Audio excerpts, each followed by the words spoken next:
In today's video, I'm going to show you how to unlink your Facebook account from Instagram. If you want to remove the connection between these two platforms, you're in the right place. So let's get started.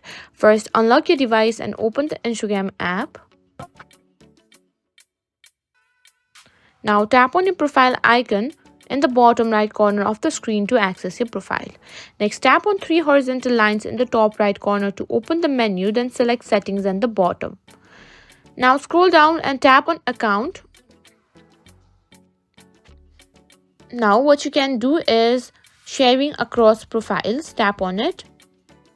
Here you can find your Facebook account linked on it. If you have linked your Facebook account, simply tap on Unlink Account or Remove Account.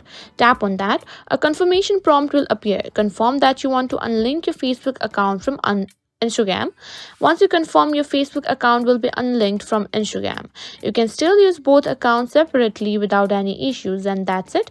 You've successfully unlinked your Facebook account from Instagram.